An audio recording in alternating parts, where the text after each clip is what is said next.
찬송가 288장 부르겠습니다.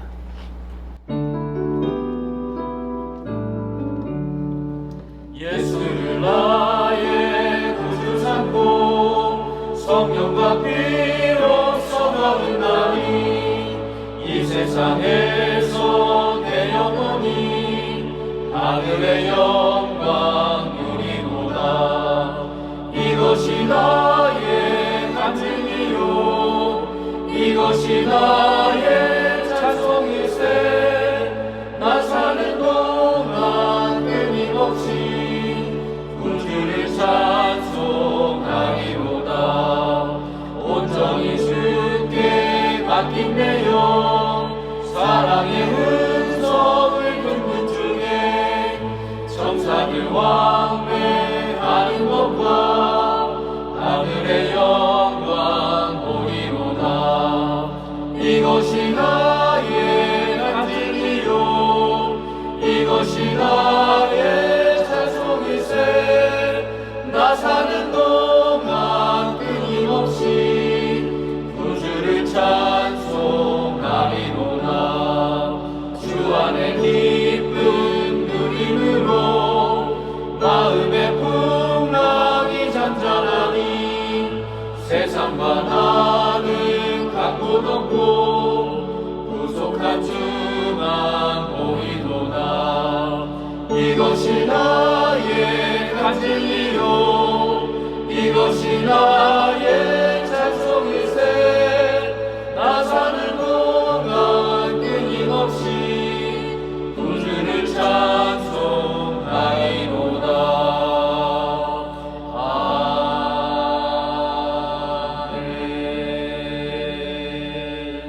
아멘. 기도하겠습니다. 하나님 아버지 감사합니다. 오늘도 주님 만나고 싶어서 자리를 박차고 일어나 주님 앞에 달려 나왔나이다. 우리들이 무릎을 펴기 전에 우리들이 머리를 들기 전에 주 여호와 하나님께서 우리의 있는 곳으로 강림하셔서 우리와 만나 주시고 우리의 기도를 들으시고 응답하여 주시옵소서. 하나님, 우리들의 사는 날이 아무리 빠르고 우리가 따라갈 수 없을 정도로 빠르다고 하더라도 우리는 내가 서 있는 이 시점에서 하나님을 바로 섬기며 믿음으로 살아갈 수 있도록 은혜와 축복을 내려 주시옵소서.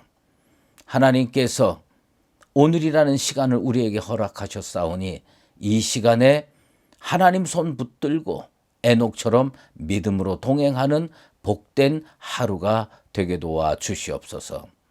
하나님, 우리 교회를 위해서 간구합니다. 주의 피값으로 사신 교회입니다. 이 교회가 하나님 앞에 거룩한 교회가 되길 원합니다.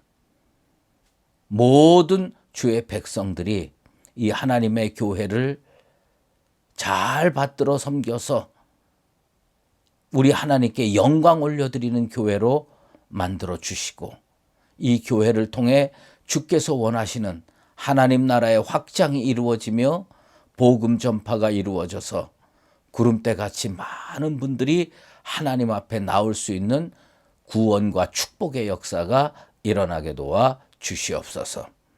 아버지 하나님, 가을은 열매의 계절입니다. 올 한 해도 하나님 앞에 무슨 열매를 맺었나 돌이켜보면 부끄러울 때가 많습니다. 아버지 하나님, 그럼에도 불구하고 우리에게 자그마한 열매라도 있으면 그것을 주님께서 크게 받으셔서 우리의 생애 가운데 하나님의 은혜가 더 크게 역사할 수 있도록 도와주시옵소서. 오늘도 주의 말씀 앞으로 나아갑니다. 생명의 성령의 말씀이 우리 귀에 들려지고 가슴판에 새겨지고 그 말씀 붙들고 오늘 하루도 믿음으로 살 수 있도록 인도하여 주시옵소서. 예수 그리스도의 이름으로 기도드리옵나이다. 아멘. 오늘 하나님의 말씀은 민수기 6장입니다. 여호와께서 모세에게 말씀하여 이르시되 이스라엘 자손에게 전하여 그들에게 이르라. 남자나 여자가 특별한 서원 곧 나실인의 서원을 하고 자기 몸을 구별하여 여호와께 드리려고 하면 포도주와 독주를 멀리하며 포도주로 된 초나 독주로 된 초를 마시지 말며 포도즙도 마시지 말며 생포도나 건포도도 먹지 말지니 자기 몸을 구별하는 모든 날 동안에는 포도나무 솟아는 씨나 껍질이라도 먹지 말지며 그 서원을 하고 구별하는 모든 날 동안은 삭도를 절대로 그의 머리에 대지 말 것이라. 자기 몸을 구별하여 여호와께 드리는 날이 차기까지 그는 거룩한즉 그의 머리털을 길게 자라게 할 것이며 자기의 몸을 구별하여 여호와께 드리는 모든 날 동안은 시체를 가까이 하지 말 것이요 그의 부모 형제 자매가 죽은 때에라도 그로 말미암아 몸을 더럽히지 말 것이니 이는 자기 몸을 구별하여 하나님께 드리는 표가 그의 머리에 있음이라. 자기 몸을 구별하는 모든 날 동안 그는 여호와께 거룩한 자니라. 누가 갑자기 그 곁에서 죽어서 스스로 구별한 자의 머리를 더럽히면 그의 몸을 정결하게 하는 날에 머리를 밀 것이니 곧 일곱째 날에 밀 것이며 여덟째 날에 산비둘기 2마리나 집비둘기 새끼 2마리를 가지고 횡만문에 와서 제사장에게 줄 것이요 제사장은 그 하나를 속죄 제물로 하나를 번제물로 드려서 그의 시체로 말미암아 얻은 죄를 속하고 또 그는 그날에 그의 머리를 성결하게 할 것이며 자기 몸을 구별하여 여호와께 드릴 날을 새로 정하고 1년 된 숫양을 가져다가 속건 제물로 드릴지니라. 자기의 몸을 구별한 때에 그의 몸을 더럽혔은즉 지나간 기간은 무효니라. 나실인의 법은 이러하니라. 자기의 몸을 구별한 날이 차면 그 사람을 회막문으로 데리고 갈 것이요 그는 여호와께 헌물을 드리되 번제물로 1년 된 흠없는 숫양 1마리와 속죄 제물로 1년 된 흠없는 어린 암양 1마리와 화목제물로 흠없는 순양 1마리와 무교병 1강주리와 고운 가루에 기름 섞은 과자들과 기름 바른 무교전병들과 그 소제물과 전제물을 드릴 것이요 제사장은 그것들을 여호와 앞에 가져다가 속죄제와 번제를 드리고 화목제물로 순양에 무교병 1광주리를 아울러 여호와께 드리고 그 소제와 전제를 드릴 것이요 자기의 몸을 구별한 나실인은 회막문에서 자기의 머리털을 밀고 그것을 화목제물 밑에 있는 불에 둘지며 자기의 몸을 구별한 나실인이 그의 머리털을 민 후에 제사장이 삶은 순양의 어깨와 광주리 가운데 무교병 하나와 무교전병 하나를 취하여 나실인의 두 손에 두고 여호와 앞에 요제로 흔들 것이며 그것과 흔든 가슴과 받들어 올린 넓적다리는 성물이라 다 제사장에게 돌릴 것이니라. 그 후에 나실인이 포도주를 마실 수 있느니라. 이는 곧 서원한 나실인이 자기의 몸을 구별한 일로 말미암아 여호와께 헌물을 드림과 행할 법이며 이 외에도 힘이 미치는 대로 하려니와 그가 서원한 대로 자기의 몸을 구별하는 법을 따라 할 것이니라.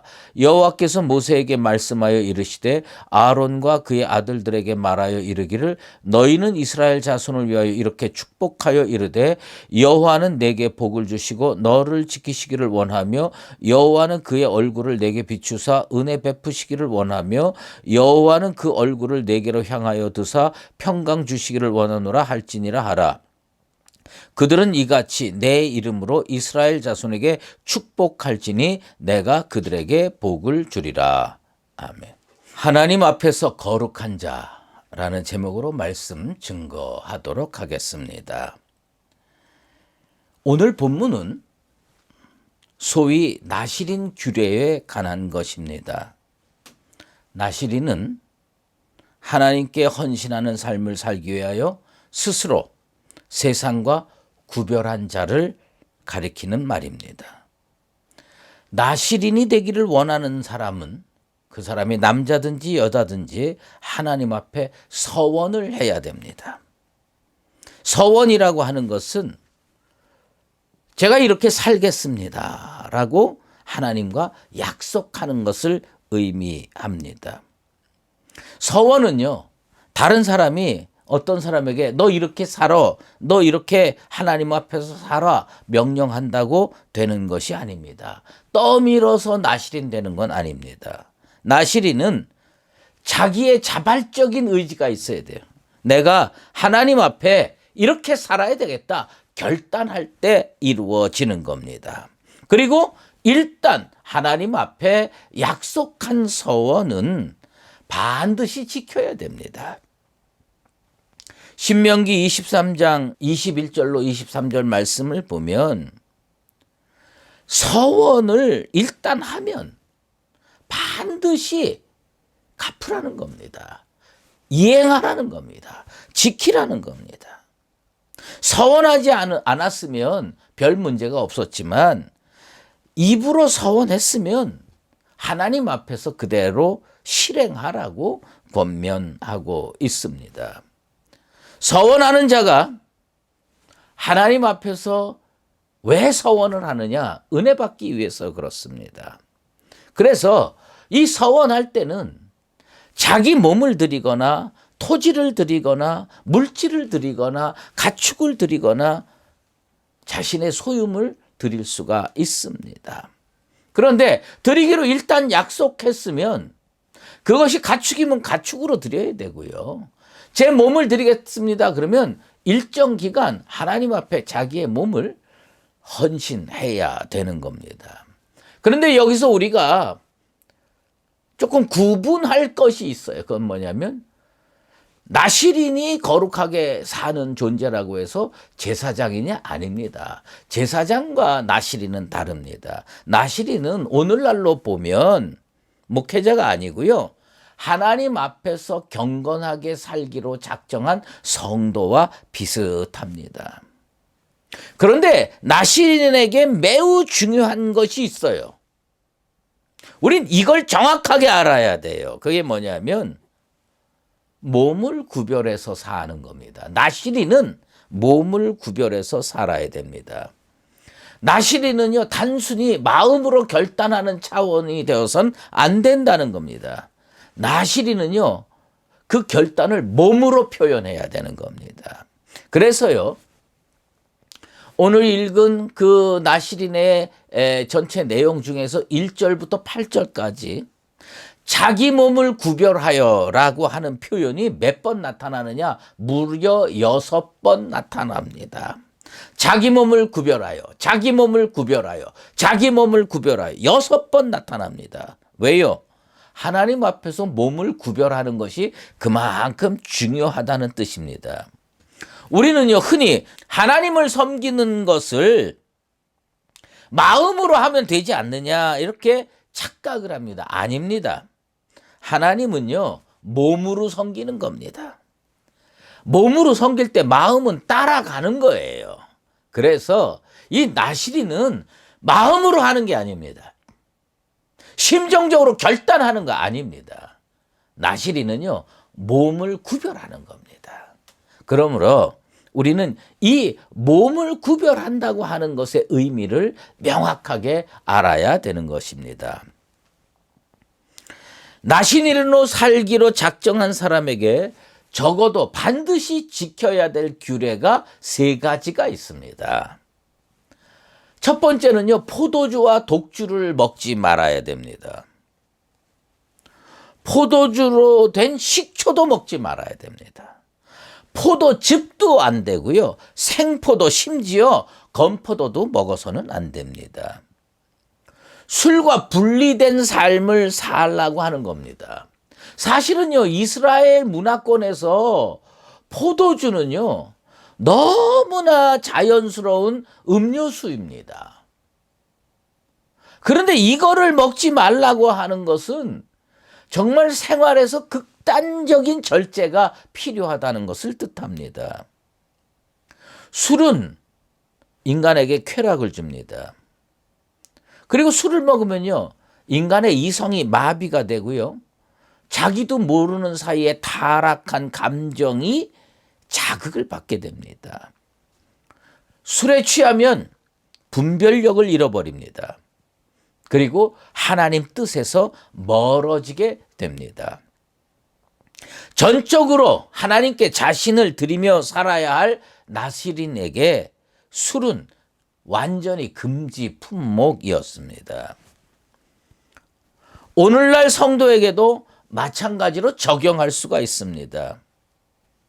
성도 중에는요, 가끔 가톨릭처럼 우리도 술을 먹으면 되는 거 아니냐 이렇게 질문하는 분도 있고 요구하는 분도 있습니다.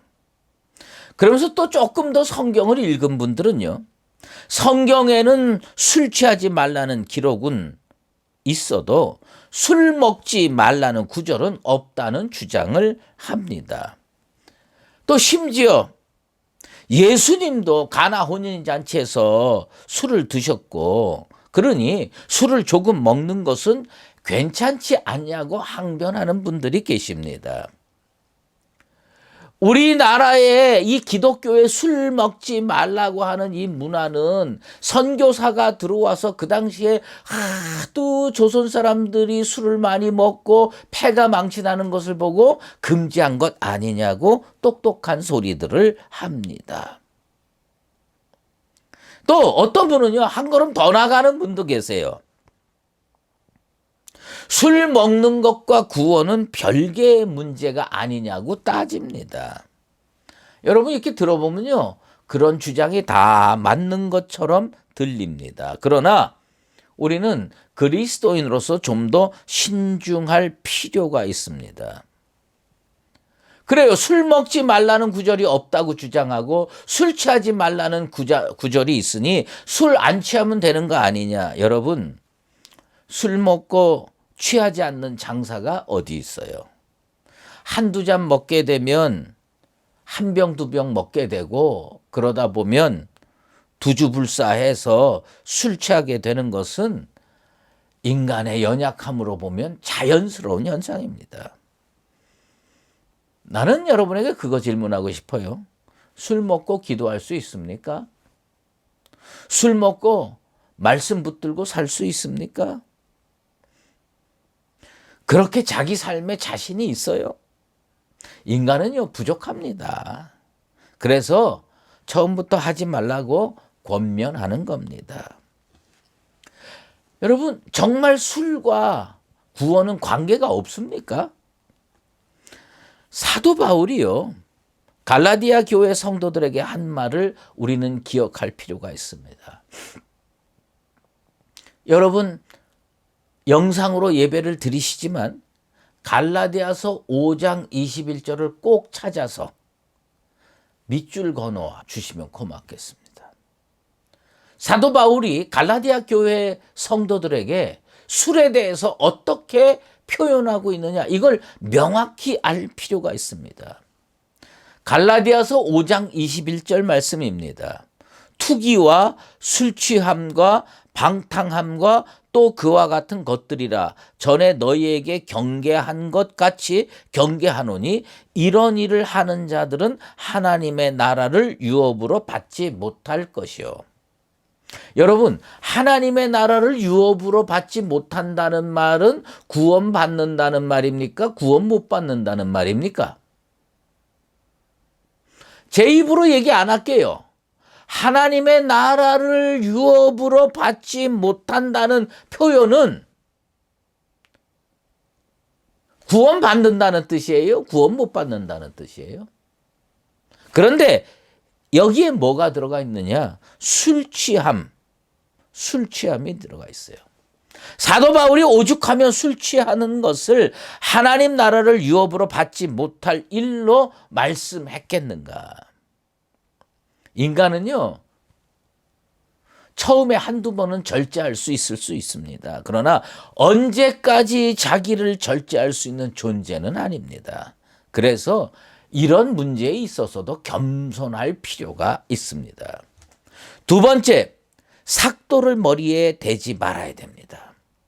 그 당시에 애굽인들은요, 머리를 오늘날 그 불교의 스님처럼 싹 밀어버렸습니다. 그리스도인들은요, 머리를 아주 짧게 깎았습니다. 이스라엘 사람들은 하나님께서 주신 것이므로 이걸 마음대로 해서는 안 되며 하나님께 맡겨야 된다고 생각했습니다.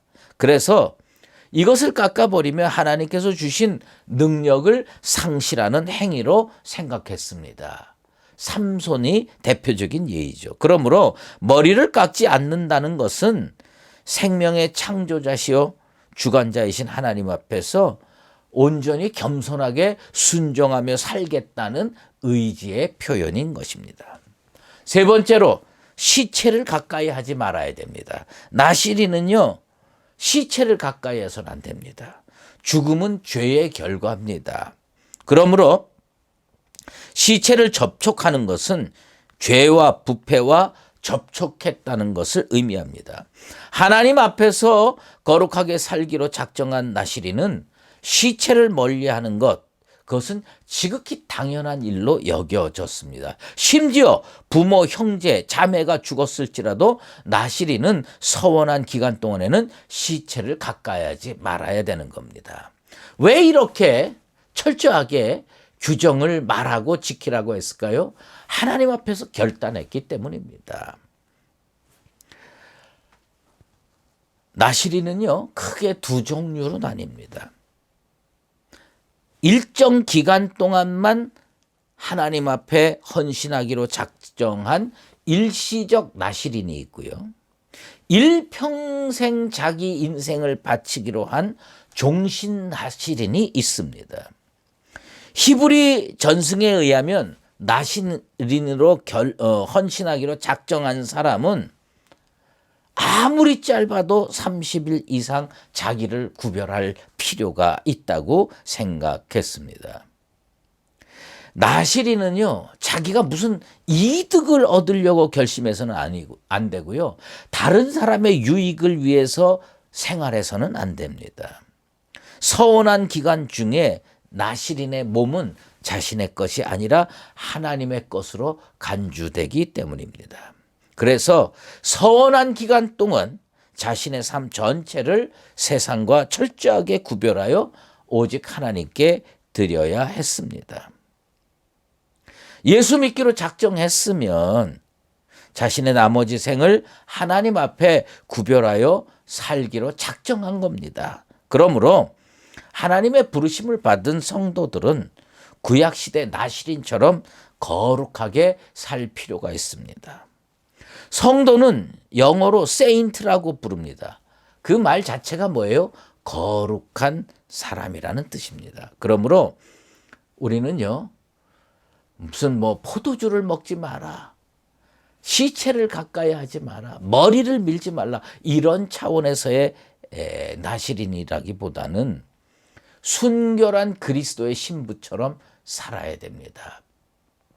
그래서 세상에 나가서 기도하고 말씀 붙들고 믿음으로 살아서 하나님께 영광 올려드리며 살아가는 나와 여러분 되시기를 예수 그리스도의 이름으로 축원합니다. 기도하겠습니다. 하나님 아버지 감사합니다. 오늘도 주의 전에 나와서 나시린의 규례에 대해서 살펴봤습니다. 나시린은 하나님 앞에서 거룩하게 살기로 작정한 사람입니다.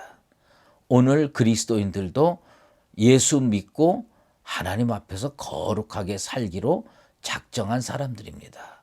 그러므로 이 율법적으로 따라야 할 것은 아니지만 우리 모두가 하나님 앞에서 거룩하게 살려고 애쓰는, 그리하여서 하나님께 영광 올려드리며 하나님께 기쁨을 올려드리는 복된 존재로 살게 도와주시옵소서.